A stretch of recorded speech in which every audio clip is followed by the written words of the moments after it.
Vous avez jamais rêvé d'avoir un Pokémon chez vous? Moi si, et j'ai réussi.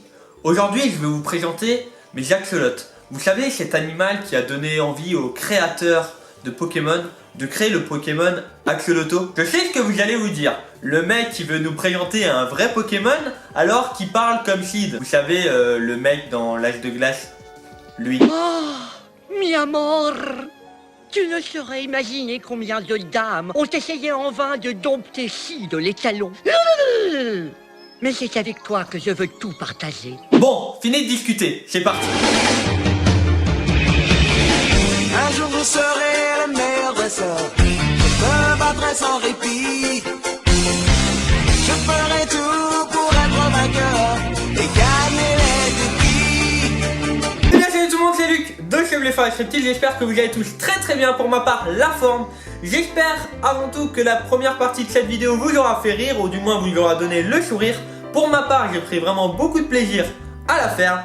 Aujourd'hui, comme vous l'avez compris, je vais vous présenter mes axolotes. Donc les axolotes, c'est cette petite bête donc, qui a été l'inspiration du Pokémon Axoloto. Je vous mets une image juste là, voilà. Donc, faut savoir que cette bête-là, donc tout le monde peut en avoir à la maison, mais ça demande quand même un minimum. Déjà, il lui faut un certain volume d'eau. Pour ma part, je conseille minimum 100 litres pour un individu.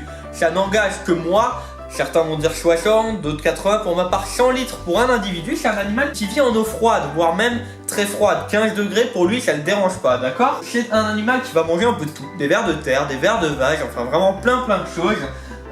Comme je le dis, tout le monde peut en avoir à condition d'avoir un environnement adéquat, adapté à cette espèce. On peut observer sur son corps qu'il va avoir des branchies. Donc pour ça, vous n'allez peut-être pas voir ma tête, mais je vais vous le montrer, comme ça vous allez... Alors c'est un animal, ça reste une espèce de petite salamandre, donc elle fait ce qu'elle veut dans l'eau, voilà. Donc elle a comme des petites branchies là, voilà. Donc ça va lui permettre de respirer et justement d'extraire l'oxygène de toutes les molécules qui se trouvent dans l'eau. Actuellement, les chercheurs font énormément de recherches sur cette espèce, tout simplement car c'est un animal qui va pouvoir régénérer certaines parties de son corps. Par exemple la queue, les pattes et même certaines parties de sa tête et de son corps. C'est vraiment très intéressant car actuellement nous ne sommes pas capables de faire ce genre de choses et les chercheurs recherchent, encore une fois de plus, ils recherchent beaucoup, comment que cette espèce fait. Ça pourrait être intéressant par exemple pour des gens qui se font amputer, pourquoi pas dans des centaines d'années ou je sais pas, pouvoir avoir le bras qui repousse comme si on n'avait jamais rien eu. Donc c'est vraiment très intéressant. Il faut également savoir que c'est une espèce qui aime pas trop la lumière, donc là il y a un peu d'éclairage pour la vidéo. Le reste du temps elle va vivre dans un endroit quand même assez sombre. Pour ma part, j'ai fait une décoration avec certaines roches. Toutes les roches ont été taillées de manière à ne pas trop couper, voire pas du tout. Donc c'est pour ça que je peux les maintenir dedans. Attention, c'est un animal qui peut facilement se couper.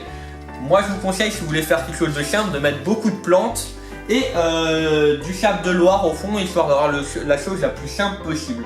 Voilà globalement sur cette espèce. Il faut également savoir que c'est un animal, si on lui enlève l'eau, elle va se transformer en salamandre terrestre. D'où également dans Pokémon Marestre. Donc Marestre est l'évolution dans Pokémon de Axoloto et qui est donc une salamandre terrestre qui n'a plus de branchies, exactement comme l'axolote dans la nature.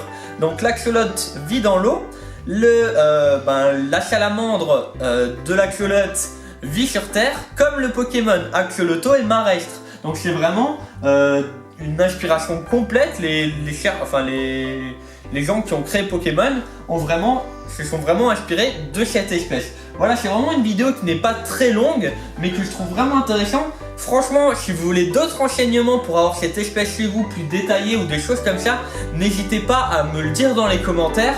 Moi en attendant, j'espère que cette vidéo vous aura plu. N'oubliez pas comme d'habitude le pouce bleu, partagez au maximum cette vidéo sur Facebook et sur Twitter. N'hésitez pas à me rejoindre également sur Facebook, Twitter et Instagram. Tous les liens sont dans la description. Si vous voulez, vous pouvez également vous abonner en cliquant sur la culotte et regarder ma dernière vidéo en cliquant juste au-dessus. Je vous souhaite à tous et à toutes une très bonne journée, une très bonne soirée, une bonne semaine ou un bon week-end. Prenez soin de vous, prenez soin de vos proches. C'était Luc de chez Bléphare Reptile. Ciao tout le monde!